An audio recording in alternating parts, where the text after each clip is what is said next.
तो नमस्कार, प्रणाम, सत श्री अकाल, आदाब। आप सभी का हमारे YouTube चैनल कौशल किशोर 1090 पर बहुत बहुत स्वागत है। उम्मीद करते हैं आप और आपकी फैमिली बहुत ही स्वस्थ और मस्त होंगे। तो कहानियों के सिलसिले में लेकर के चलते हैं एक बहुत ही संगीन जुर्म की जो घटना है।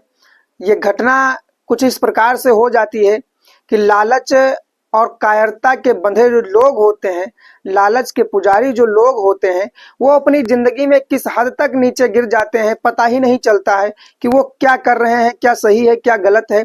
इसी प्रकार से जो कहानी है, जो एक घटना है, इसका जो सबसे बड़ा उद्देश्य ये है कि लालच के चक्कर में तीन तीन बहुएं अपने ससुर के साथ जाकर के संबंध बनाती हैं। यहाँ तक कि 24-24 घंटे तक तीनों बहुएं अपने बूढ़े ससुर 55 साल के जो ससुर हैं उसके साथ में संबंध बनाने का काम करती हैं।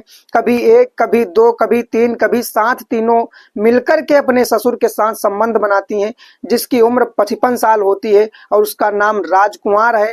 तो कहानी को विस्तार से पूरी सुनाते हैं कि आखिर क्या है इस कहानी की घटना, क्योंकि तीन तीन बहुएं अपने ससुर के साथ बहुत ही जोर शोर से संबंध बनाने का काम करती हैं, जिनकी आवाजें, जिनकी हलचलें पूरे मोहल्ले में फैल जाती हैं। सभी लोगों को इस बात की जानकारी हो जाती है कि कहीं ना कहीं कुछ न कुछ तो जरूर गड़बड़ है, क्योंकि ऐसी जो प्रक्रिया चल रही है वो लोगों की नजर में बहुत ही घिनौनी होती है। तो शुरुआत से आपको कहानी के बारे में बताते हैं, इस घटना के बारे में बताते हैं। मेरठ का एक शहर होता है जुलौला करके, वहां पर एक गांव होता है उस शहर के अंदर, जिसका नाम, गांव का नाम जो होता है वो कुरमावा होता है। कुरमावा गांव की ये घटना है। वहां पर एक जो व्यक्ति हैं जो 55 साल की उम्र के बुजुर्ग हैं, उनका नाम राजकुमार होता है। दरअसल इन्होंने अपनी जवानी में बहुत ही संघर्ष और मेहनत से अपने धन को इकट्ठा किया था। कंस्ट्रक्शन के मामले में ठेकेदारी करते थे और उस जवानी में ठेकेदारी के दौरान बहुत ही पैसे कमाने का इन्होंने बंदोबस्त किया था। काफी पैसा कमाया, बहुत सारा धन इकट्ठा किया, बैंक बैलेंस बनाया। यहाँ तक कि उनके पास जो पैसे का बंदोबस्त था तो कई जगह पर ब्याज पर पैसा उठा रखे थे, जिसका ब्याज आ रहा था। हर साल इनके पास कम से कम 1-2 लाख रुपए ब्याज का आ जाता था और कुछ मूलधन वापस होता रहता और ये दोबारा ब्याज पे पैसा उठाते रहते थे। राजकुमार अपने जिंदगी में बहुत ही स्वस्थ और मस्त व्यक्ति रहे हैं। जो पैसे कमाने की जो ललक थी, जो लालच था, बहुत ही ढंग से पैसे कमाने में होशियारी से बहुत ही पैसा जोड़ा, इकट्ठा किया अपने पास। यहाँ तक कि काफी सोना और काफी चांदी खरीद करके इन्होंने लॉकर में जमा करवाया था। इनके 3 बेटे होते हैं, जिनका नाम अरुण, राहुल और राजीव होता है। जिनका नाम अरुण, राहुल और राजीव होता है। 3 लड़के जो होते हैं वो बहुत ही ढंग से अपना जीवन यापन कर रहे थे, क्योंकि अभी पिताजी की कमाई आ रही होती है। पिताजी जो भी पैसा कमाते हैं उसमें इन लोगों के शौक पूरे करने की जो उम्मीद थी वो पूरी हो जा रही थी। लेकिन पैसे पिताजी के थे, शौक अपने पूरे होने थे। इसमें इन लोगों के अंदर जो कायरता आ चुकी थी, अब ये कुछ करना नहीं चाहते थे और सिर्फ पैसे मिलते जाएं और ऐशो आराम की जिंदगी कटती जाए, सिलसिला ये हो चुका था इनका। लेकिन कब तक एक पिता का पैसा आप खर्चा करेंगे? और कमाने की जो उम्मीदें थी, जो क्षमताएं थी, वो मर चुकी थी, क्योंकि काम इन्होंने कभी किया नहीं और पढ़ाई लिखाई में सबके सब कमजोर हो गए थे। किसी को न काम करना था और न किसी को पढ़ाई करना था, क्योंकि पैसे आते जा रहे थे और शौक पूरे हो जाते थे, खर्चे चल रहे थे। यहाँ से इनकी कायरता शुरू हो जाती है और उस कायरता में कौन कौन से आगे घिनौने काम होते हैं वो सब आप इस वीडियो में सुनेंगे। तो वीडियो को अंत तक जरूर देखें। इस कहानी के बारे में आपको मैं बहुत ही विधिवत समझाऊंगा। जब इस प्रकार से इन लोगों का जीवन यापन होता है तो एक पिता कब तक कमा करके अपने बेटों को पालेगा? तो एक दिन इसके मन में आता है कि हमारे 3 के तीनों जो बेटे हैं बहुत ही बिगड़ चुके हैं। अब इन बिगड़े लोगों को सुधारने का, लोग कहते थे कि जिस तरह से बैल के नाक में नकेल डाली जाती है तो वो सही हो जाता है, इसी तरह ये सोच रहे थे। सभी लोग कहते थे कि इनको शादी कर दी जाए, इनका ब्याह कर दिया जाए, ताकि ये लोग अपनी जिंदगी में एक तरीके से बंध जाएं और अपनी जीवनचर्या चलाने का कुछ प्रयास करें। लेकिन आगे क्या होता है, इन लोगों की शादी कर देता है वो बुजुर्ग। अब उम्र जो है राजकुमार की भी जो ठेकेदार होते हैं उनकी भी उम्र जो है धीरे धीरे 55 साल के आसपास पहुंच चुकी थी, लगभग 50 साल के आसपास पहुंच चुकी थी। तो जब शादी कर देते हैं एक साथ में, तीनों लोगों की शादी आई 1.5-2 साल में तीनों लोगों की शादी कर देते हैं, ताकि ये अब उनसे छुटकारा चाहते थे। लेकिन छुटकारा अब भी नहीं मिला था, क्योंकि ये लोग अभी इन पर ही आश्रित थे। लेकिन फिर सोचते हैं कि चलो इन लोगों को हम पैसे दे देते हैं। वो अपनी जिंदगी की कमाई से 5-5 लाख रुपए तीनों को देता है और कहता है कि जाकर के अपने अपने बिजनेस और अपने अपने काम चालू करो, ताकि आगे की जीवनचर्या तुम लोगों की चल सके। लेकिन बेटे तीन के तीनों बहुत ही निकम्मे थे। ये निकम्मापन इनकी जिंदगी में बहुत बड़ा हादसे का कारण बना। तीनों लोग 5-5 लाख रुपए ले जाते हैं और 6 महीने से 1 साल के बीच में पैसे को खत्म करके जैसे थे वैसे फिर हो जाते हैं। जब इतना सब कुछ हो गया इनके साथ, तब ये फिर से अपने पिताजी के पास यानी राजकुमार जी के पास आते हैं और कहते हैं कि मुझे और पैसे की जरूरत है। तो इनका पिता मना करता है और कहता है कि यार तुम्हें 5-5 लाख रुपए मैंने तीनों को दिए और 6 महीने से साल भर में पूरा पैसा खर्च कर लिए हो। अब अगर पैसे दें तो क्या जिम्मेदारी है, क्या गारंटी है कि तुम लोग आगे सरवाइव कर पाओगे, आगे किसी काम को विकासशील ढंग से चला पाओगे? क्योंकि जो पैसा दिया उसमें 6 महीने से लेकर 1 साल में तुमने पूरा गंवा दिया। अब आगे तुम क्या कर सकते हो? उस व्यक्ति का, उस राजकुमार का उन तीनों से मन हट चुका था और वो समझ चुका था कि ये तीन के तीनों निकम्मे हैं, ये अपनी जिंदगी में कुछ कर नहीं पाएंगे। इस बात से दुखी होकर के उन लोगों को बेदखल करने की नौबत आ गई थी। उसने कहा कि मैं 1 फूटी कौड़ी नहीं देने वाला हूं आपको, और मैं अपने बेटा होने से इनकार भी कर दूंगा। गवर्नमेंट के अंडर में वकील से लिखा पढ़ी करवा करके तुम लोगों को अपनी जायदाद से भी बरी कर दूंगा, क्योंकि तुम लोग मेरे सिर्फ पैसे को चूसने के लिए बने हुए हो और मैं कोई पैसा नहीं देने वाला हूं। इस मामले में जो बड़ा बेटा अरुण होता है, उसकी पत्नी का नाम नेहा होता है। वो नेहा से कहता है कि यार अगर पिताजी पैसे नहीं देंगे तो आगे चलकर खाने के भी लाले हो जाएंगे और हमें मजदूरी करनी पड़ेगी। आज तक जिंदगी ऐसो आराम से कटी, अब हम मजदूरी करेंगे, कल से जाकर के हम किसी के डिलिया ढोएंगे, ऐसी अच्छी बात नहीं है। तो तुम ही कुछ ना कुछ करो ताकि जो है पिताजी से पैसा ऐंठा जा सके। नेहा अपने ससुर के करीब करीब घूमने लगती है और कहने लगती है कि देखो पिताजी या ससुर जी, मुझे पैसे की आवश्यकता है, अगर पैसा नहीं देंगे तो कैसे जीवन यापन होगा। इस तरह से एक दिन उनके कमरे में अचानक दाखिल हो जाती है और कमरे में जाकर के उस अपने 55 साल के बुजुर्ग ससुर के पैर दबाने का काम करती है।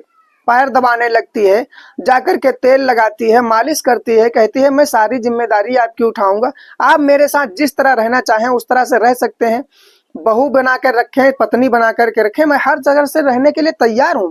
ये देख करके राजकुमार का एकदम से दिमाग फटा जा रहा था कि आखिर तुम लोगों के हुआ क्या है।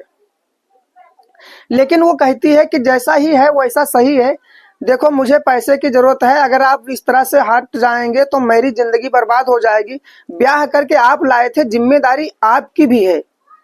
तो वो कहता है कि आप मेरे तरह जिस तरह रहना चाहो रह सकते हो। तो राजकुमार कहता है कि ठीक है, मैं पैसे आपको बस उतने दूंगा जितने से आपकी जीवनचर्या चल जाए। लेकिन जो बहू थी, जो नेहा थी, उसके मन में एक लालच था और वो लालच ये था कि जो लॉकर में धन रखा गया था इनका, राजकुमार जी का, पहले से सोना और चांदी, उसमें करोड़ों की जायदाद थी, बस वो हथियाना चाहती थी। तो इस तरह से वो आए दिन अपने ससुर के साथ संबंध बनाना और पत्नी की तरह रहने लगी होती है। इस बात को देख करके जो 2 और बेटे होते हैं इनके, उनकी भी इस मन के एक ललक आ जाती है कि यार ऐसा ना हो कि कहीं भाभी जी इस बुजुर्ग को, इस मेरे पिता को अपना करके पूरी तरह से वो पूरी करोड़ों की जायदाद खुद हजम कर ले। इसलिए दोनों लोगों ने अपनी अपनी बहुओं को खुद लगा दिया उसी काम में कि जाओ और पिताजी का जिस तरह से भाभी ख्याल रखती हैं, जिस तरह से भाभी उनके साथ हैं, उसी तरह तुम भी हो जाओ। सबके मन में लालच की भावना ने उस बुजुर्ग को फंसा लिया था।